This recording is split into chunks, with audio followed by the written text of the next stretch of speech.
सरफरोशी की तमन्ना अब हमारे दिल में है।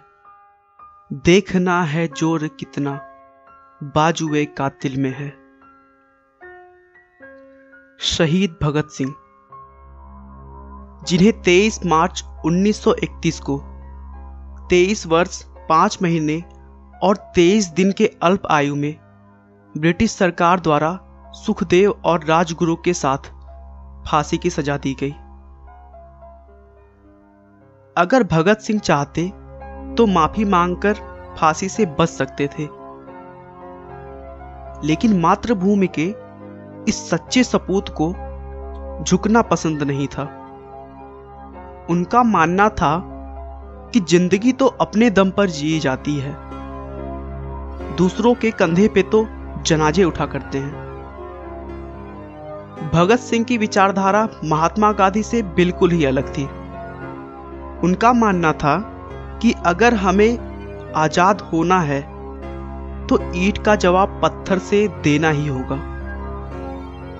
वो कहते थे कि जब शक्ति का दुरुपयोग हो तो वो हिंसा बन जाती है, लेकिन जब शक्ति का प्रयोग किसी सही कार्य को करने में कर रहे हैं तो वह न्याय का एक रूप बन जाती है।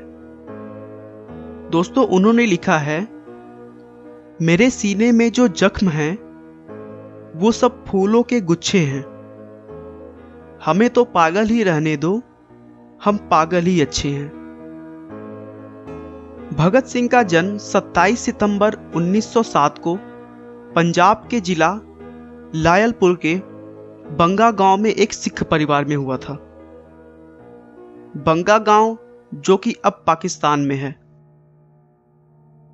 भगत सिंह का जब जन्म हुआ था तब उनके पिता सरदार किशन सिंह और उनके चाचा अजीत सिंह और स्वर्ण सिंह अंग्रेजों के खिलाफ खड़े होने के कारण जेल में बंद थे। भगत सिंह के पैदा होने वाले दिन ही उनके पिता और चाचा को जेल से रिहा किया गया था। इस बात से भगत सिंह के घर में खुशियां और भी बढ़ गई थीं। भगत सिंह पढ़ाई के लिए दूसरे सिखों की तरह लाहौर के ब्रिटिश वाले स्कूल में नहीं गए थे, क्योंकि वह ब्रिटिश सरकार की शिक्षा नहीं लेना चाहते थे। इसीलिए उन्होंने दयानंद वैदिक हाई स्कूल में जाकर पढ़ाई की, जो कि आर्य समाज की ही एक संस्था थी। 1919 में जब केवल वह 12 साल के थे, उस समय जलियांवाला बाग में हजारों बेगुनाह लोगों को मार दिया गया। उनके दिमाग में यह बात ठेस कर गई थी। इसीलिए 14 वर्ष की आयु में ही अपने और अपने देश की रक्षा के लिए उन्होंने अंग्रेजों को मारना शुरू कर दिया था।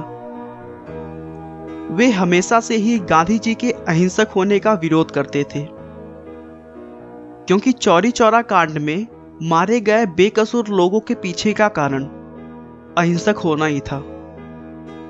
जब चौरी चौरा कांड हुआ था उस समय भगत सिंह जी स्कूल में पढ़ाई कर रहे थे, लेकिन जब उन्होंने इस घटना के बारे में सुना तो 50 किलोमीटर पैदल चलकर वह घटना वाली जगह पर पहुंच गए। पहुंचने के बाद उन्होंने जो देखा वो सचमुच बहुत ही ज्यादा दर्दनाक था। भगत सिंह ने उन शहीदों का बदला लेने की ठान ली और खून से सनी हुई मिट्टी मुट्ठी में भरकर घर लेकर आए। उसके बाद से ही भगत सिंह ने युवाओं को इकट्ठा करना शुरू कर दिया और एक अभियान की शुरुआत की, जिसका मुख्य उद्देश्य ईंट का जवाब पत्थर से देकर ब्रिटिश राज्य को खत्म करना था। युवाओं पर भगत सिंह का बहुत बड़ा प्रभाव पड़ा और इसी प्रभाव को देखते हुए ब्रिटिश पुलिस ने मई 1927 में भगत सिंह को अपनी हिरासत में लिया। उनके ऊपर यह आरोप लगाया कि वे अक्टूबर 1926 में हुए लाहौर बम धमाके में शामिल थे। हालांकि हिरासत में लेने के 5 हफ्तों बाद उन्हें जमानत पर रिहा कर दिया गया था। ब्रिटिश सरकार मजदूरों के विरोध में एक बिल पारित करवाना चाहती थी, क्योंकि उन्हें भारतीय आम लोगों की परेशानियों से कुछ भी लेना देना नहीं था।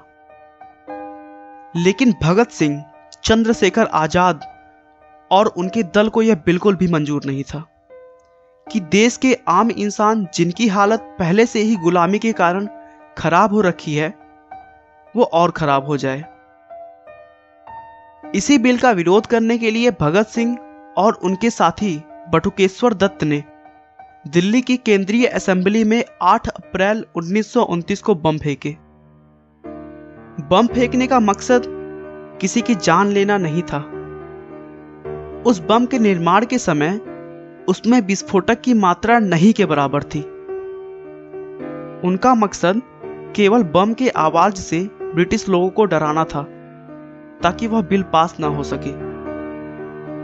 बम फेंकने के बाद भगत सिंह और उनके साथी ने अपनी इच्छा से गिरफ्तारी दे दी ताकि यह बात पूरे देश में फैल जाए और देश के अन्य भारतीय लोगों के अंदर भी स्वतंत्रता की भावना पैदा हो सके। देश की आजादी के लिए अपनी जान की परवाह किए बिना लड़ने वाले स्वतंत्रता सेनानी भगत सिंह, राजगुरु और सुखदेव को 23 मार्च 1931 की शाम करीब 7:33 पर फांसी दे दी गई और मात्र 23 वर्ष की छोटी उम्र में इस वीर सपूत ने हंसते हंसते फांसी के फंदे को चूम लिया और उनके नाम के आगे एक और पदवी जोड़ दिया गया, शहीद। शहीद भगत सिंह। दोस्तों, व्यक्ति को कुचलकर कभी भी विचारों को नहीं मारा जा सकता। आज भी शहीद भगत सिंह हमारे लिए एक बहुत बड़े प्रेरणा स्रोत हैं। आपका बहुमूल्य समय देने के लिए बहुत बहुत धन्यवाद। इस वीडियो को लाइक करके आप हमारा मनोबल बढ़ा सकते हैं। मैं हर रोज एक नई इंस्पिरेशनल और मोटिवेशनल वीडियो के साथ आता हूं। दोस्तों, अगर आप हमारे वीडियो को मिस नहीं करना चाहते तो कृपया चैनल को सब्सक्राइब कर लें। आपको यह कहानी कैसी लगी हमें कमेंट